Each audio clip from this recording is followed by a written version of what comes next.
নমস্কার বন্ধু, info Bengal news চ্যানেলে আপনাকে স্বাগতম জানাই।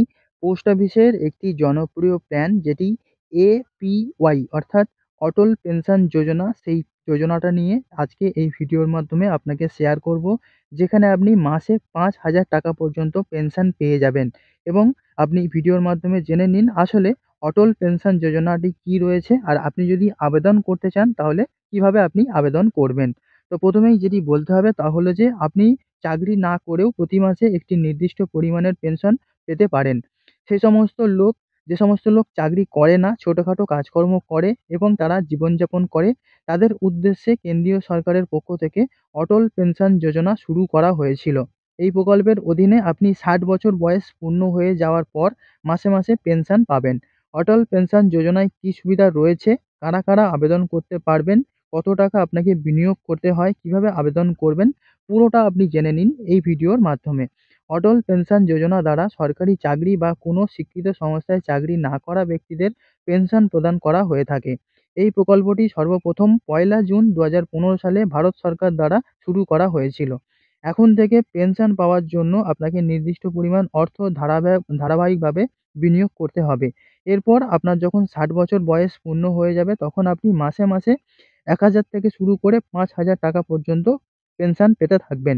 এই প্রকল্পটি ছোট দোকানদার বা ব্যবসায়ী, ড্রাইভার, চাষি অর্থাৎ অল্প রোজগার সম্পন্ন ব্যক্তিদের অবসর জীবনে আর্থিক সহায়তা প্রদান করাই হলো মূল উদ্দেশ্য। অটল পেনশন যোজনা প্রকল্পে আবেদন করার জন্য আপনাকে অবশ্যই একজন ভারতীয় নাগরিক হতে হবে। আপনার বয়স হতে হবে ১৮ থেকে ৪০ বছর বয়সের মধ্যে। এই সমস্ত ব্যক্তিরাই আ উম আবেদন করতে পারবেন। কোনো রকম সরকারি চাকরি করা বা কোনো শিক্ষিত সংস্থায় চাকরি করা এইরকম মানুষ কোনোভাবেই কিন্তু আবেদন করতে পারবেন না। অটল পেনশন যোজনায় শুধুমাত্র তাদের জন্যই করা হয়েছে যে যাদের ইনকাম ট্যাক্স দেওয়ার প্রয়োজন হয় না। অর্থাৎ শুধুমাত্র নিম্ন আয় সম্পন্ন ব্যক্তিরাই এখানে আবেদন করতে পারবেন। যেখানে আপনি যদি একজন কৃষক হন, ছোট ব্যবসায়ী হন, রিক্সা চালক হন বা এই ধরনের কম রোজগারের কাজ করতে থাকেন, সেইভাবে জীবনযাপন করছেন, তাহলে আপনি এখানে অবশ্যই আবেদন করতে পারবেন।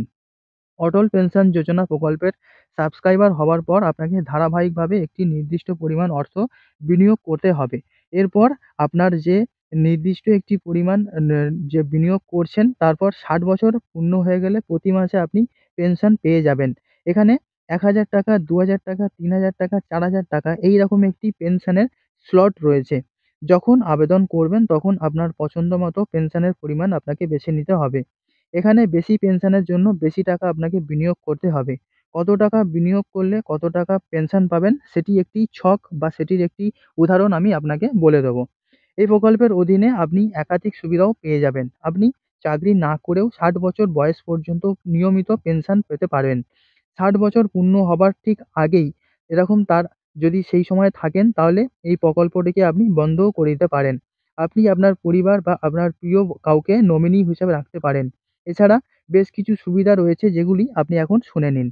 নিয়মিত পেনশন এখানে একটি বড় সুবিধা। এই প্রকল্পের সাবস্ক্রাইবার হওয়ার পর আপনি অবসর জীবনে নিয়মিত পেনশন পেতে পারবেন। এরপরে আ আ অবসর জীবনে আপনি স্বনির্ভর থাকতে পারবেন। দ্বিতীয়টি হলো যে পেনশনের একাধিক বিকল্প। আপনি প্রতি মাসে ১,০০০, ২,০০০, ৩,০০০, ৪,০০০ এবং ৫,০০০ টাকা পেনশনের একটি বিকল্প পেয়ে যাবেন। এক্ষেত্রে আপনাকে বেশি পেনশনের জন্য বেশি টাকা জমা করতে হবে। তৃতীয়টি হলো যে কিস্তি জমানোর জন্য একাধিক বিকল্প। আপনি অটল পেনশন যোজনাতে কিস্তি জমা করার জন্য একাধিক বিকল্প পেয়ে যাবেন। যেখানে মাসিক অর্থাৎ প্রতি মাসে, ত্রৈমাসিক অর্থাৎ ৩ মাসে বা অর্ধবার্ষিক অর্থাৎ ৬ মাসের ভিত্তিতে আপনি কিস্তি জমা করতে পারেন। কিস্তি পরিমাণের একটি পরিবর্তন রয়েছে। এই স্কিম চলাকালীন আপনি আপনার কিস্তি পরিমাণ পরিবর্তন করতে পারেন। এক্ষেত্রে আপনি কিস্তি যদি কম করেন তাহলে পেনশন কম থাকবে এবং কিস্তি যদি বাড়িয়ে দেন তাহলে আপনি পেনশনটি বেশি পাবেন। এছাড়া রয়েছে স্বয়ংক্রিয় কিস্তি জমা। আপনি এই যে অটল পেনশন যোজনাতে আপনার প্রতি মাসে গিয়ে কিস্তি দিতে হবে না। যদি আপনি এই স্কিমে সাবস্ক্রাইবার হওয়ার পর স্বয়ংক্রিয়ভাবে আপনার অ্যাকাউন্ট থেকে কিস্তির টাকা কেটে নেওয়ার যে সেটিং সেটি ব্যাংক থেকে করা হয়ে থাকে বা এই যোজনার মাধ্যমে আপনি করতে পারেন। এছাড়া রয়েছে নমিনির সুবিধা। যদি আপনার মৃত্যু হয় ৬০ বছরের পূর্বে এই ক্ষেত্রে এই স্কিমের সুবিধা নির্বাচন করা নমিনি যে থাকবে সে টাকাটি পুরোটা পেয়ে যাবে। পরোক্ষভাবে আপনার নির্বাচন করা নমিনিকে আর্থিক সহায়তা করা হয়ে থাকবে। স্কিম বন্ধ করার একটি সুবিধা আপনি পাবেন। আপনি যদি ৬০ বছর পূর্ণ হওয়ার আগেই এই স্কিম বন্ধ করতে চান তাহলে অবশ্যই বন্ধ করতে পারবেন। এখানে শুধুমাত্র আপনার জমা করা টাকা আপনি ফেরত পেয়ে যাবেন। ক্যান্সার, কিডনি ব্যর্থতা, গুরুতর হৃদরোগ ইত্যাদির ক্ষেত্রে আপনি এই স্কিম বন্ধ করতে পারবেন। এছাড়াও রয়েছে করের ছাড়, অর্থাৎ আপনাকে ট্যাক্সের একটি ছাড় দেওয়া হবে। ধারা ৮০ সিডি বাই 1বি এই ধারাতে এবং ৮০ সিসিডি বাই 1বি এর অধীনে এই প্রকল্পের টাকা বিনিয়োগ করলে করের ছাড় আপনি অবশ্যই পেয়ে যাবেন। অটল পেনশন যোজনাতে যেকোনো যে সুবিধাগুলো রয়েছে তেমনই কয়েকটি অসুবিধাও রয়েছে, যেগুলি আবেদন করার আগে আপনাকে জানাটা কিন্তু খুবই প্রয়োজনীয়। প্রকল্প চলাকালীন বন্ধ করতে চাইলে শুধুমাত্র আপনার যে বিনিয়োগ করা টাকা সেটি আপনি ফেরত পাবেন। বাড়তি কোনো রকম টাকা আপনাকে বাড়তি হিসাবে দেওয়া হবে না। পরপর ৬ মাস আপনি কিস্তি জমা না দিলে অ্যাকাউন্টটি পুরোপুরিভাবে সিল করে দেওয়া হবে। ১ বছর টাকা যদি আপনি জমা না করেন তাহলে আপনার অ্যাকাউন্টটি পুরোপুরিভাবে ডিঅ্যাক্টিভেট করে দেওয়া হবে।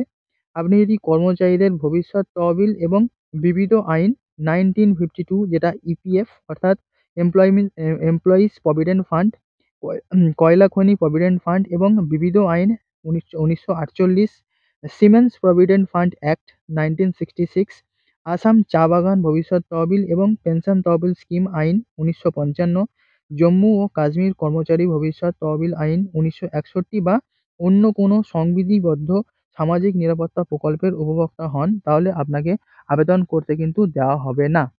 এবং আপনি এখন জেনে নিন যে আপনি কিভাবে আবেদন করবেন।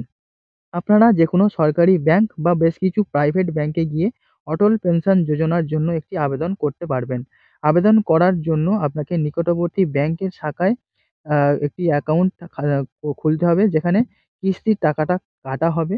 আর যে ব্যাংক থেকে আপনি অটল পেনশন যোজনার জন্য আবেদন করতে চাইছেন, ওই ব্যাংকে আপনার সেভিংস অ্যাকাউন্ট থাকাটা প্রয়োজনীয়। অটল পেনশন যোজনা সাবস্ক্রাইব হওয়ার জন্য আপনাকে আপনার অ্যাকাউন্ট নাম্বার, আধার নম্বর, মোবাইল নম্বর এগুলো বাধ্যতামূলক হিসেবে বলা হয়েছে।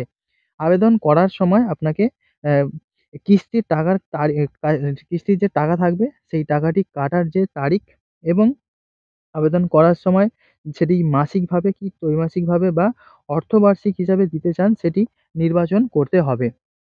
এবং এখানে আপনি ১৮ থেকে ৪০ বছর বয়সের মধ্যে এই যোজনাতে আবেদন করতে পারবেন। আপনি যত কম বিনিয়োগ করবেন আপনার মাসিক কিস্তি তত কম লাগবে এবং বেশি বয়সে আবেদন করলে আপনার মাসিক কিস্তিটা বাড়বে।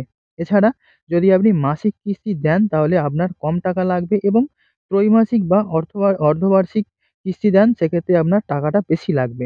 ৬০ বছর বয়সের পর আপনি ৳১,০০০ যদি পেনশন পেতে চান তাহলে আপনার কিস্তির পরিমাণটা একটু কম হবে। বেশি পেনশন পেতে চাইলে আপনার কিস্তির পরিমাণটা আরেকটু বাড়বে। প্রতি মাসে ৳১,০০০, ৳২,০০০, ৳৩,০০০, ৳৪,০০০, ৳৫,০০০ পেনশনের জন্য মাসিক, ত্রৈমাসিক, অর্ধবার্ষিক ভিত্তিতে আপনার কত টাকা কিস্তি পড়তে পারে তার একটা উদাহরণ আমি বলে দিচ্ছি, আপনি শুনে নেবেন। কোনো কারণে যদি আপনি কোনো মাসে কিস্তি জমা করতে না পারেন তাহলে অল্প কিছু জরিমানা দিয়ে আপনাকে অটল পেনশন যোজনাটিকে চালিয়ে নিয়ে যেতে হবে। পরপর ৬ মাস টাকা জমা না করলে আপনার অ্যাকাউন্ট সিল হয়ে যাবে। ১ বছর টাকা জমা না দিলে অ্যাকাউন্ট নিষ্ক্রিয় হয়ে যাবে। ২ বছর টাকা জমা না দিলে অ্যাকাউন্ট একবারেই বন্ধ করে দেওয়া হবে। আপনি যদি কোনো মাসে টাকা জমা না করেন সেক্ষেত্রে আপনাকে পরের মাসে কত টাকা জরিমানা দিতে হবে তাও একটি ডিটেইলস কিন্তু আপনি জানতে পারবেন এই ভিডিওর মাধ্যমে। কিস্তির পরিমাণ যদি ৳১০০ হয় তাহলে প্রতি মাসে ৳১ জরিমানা। কিস্তির পরিমাণ যদি ১০০ থেকে শুরু করে ৳৫০০ হয়ে থাকে তাহলে প্রতি মাসে ৳২ জরিমানা। কিস্তির পরিমাণ যদি হয় আপনার ৫০০ থেকে ৳১,০০০ তাহলে আপনার ৳৫ জরিমানা। কিস্তির পরিমাণ যদি ৳১,০০০ র বেশি হয় তাহলে আপনার জরিমানার পরিমাণটা হবে ৳১০। এবং বন্ধু আপনি যদি মাসে ৳১,০০০ পেনশনের জন্য অ্যা আবেদন করতে চান তাহলে আপনার কত কিস্তি হবে সেটা একবার জেনে নিন। ধরুন আপনার বয়স এখন ১৮, তাহলে আপনার মাসিক কিস্তির পরিমাণ হবে ৳৪২ এবং এটি যদি ৩ মাসের হিসেবে চলে যান তাহলে সেটি হবে ৳১২৫ এবং আপনি যদি এটা আর্ধবার্ষিক কিস্তির পরিমাণ দেখে নেন তাহলে সেটা হবে ৳২৪৮ এবং আপনার বয়স যদি হয় ২০ তাহলে আপনার মাসিক কিস্তির পরিমাণ হবে ৳৫০ এবং ৩ মাসের জন্য যদি আপনি কিস্তি দিতে চান তাহলে সেটি হবে ৳১৪৯।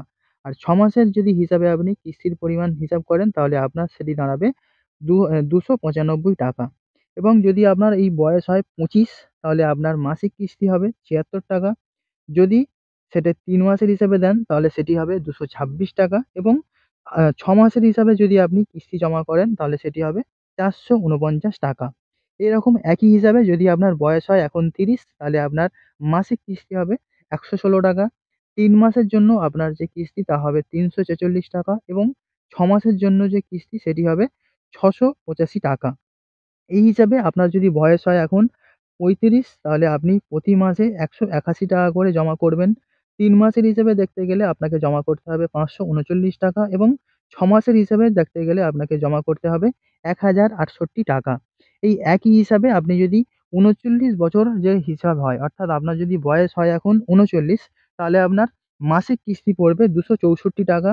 ৩ মাসের হিসেবে আপনাকে জমা করতে হবে ৳৭৮৭ এবং ৬ মাসের হিসেবে আপনাকে জমা করতে হবে ৳১৫৫৮।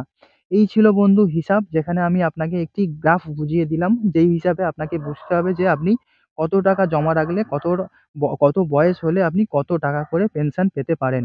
এবং যদি আপনি এই এই যে যোজনাটি রয়েছে এর জন্য ইন্টারেস্টেড থাকেন তাহলে নিকটবর্তী যে সমস্ত ব্যাংক রয়েছে সেখানে গিয়ে আপনি যোগাযোগ করতে পারেন এবং সেখানে গিয়ে এই যোজনা সম্বন্ধে আরো ইন ডিটেইলস ভালো করে আপনি জানবেন। তারপরে কিন্তু অবশ্যই এই যোজনাটি কিনবেন। কারণ এখানে অনেক কিছু টার্মস অ্যান্ড পলিসি থাকে যেখানে আপনাকে বুঝিয়ে বলে দেওয়া হবে এবং এই কিস্তির পরিমাণ কত হতে পারে, সেটি কত দিনের জন্য আপনি জমা করতে চাইছেন, ইন ডিটেইলস আপনাকে বলে দেওয়া হবে। সবটা বুঝে নিয়ে তারপরে কিন্তু আপনি আবেদন করতে পারেন এবং এই স্কিমে কিন্তু টাকা জমাতে পারেন। তো বন্ধু এই ছিল আপডেট। দেখা হচ্ছে আপনার সঙ্গে নতুন কোনো ভিডিওতে। সবাই খুব ভালো থাকবেন। Good bye.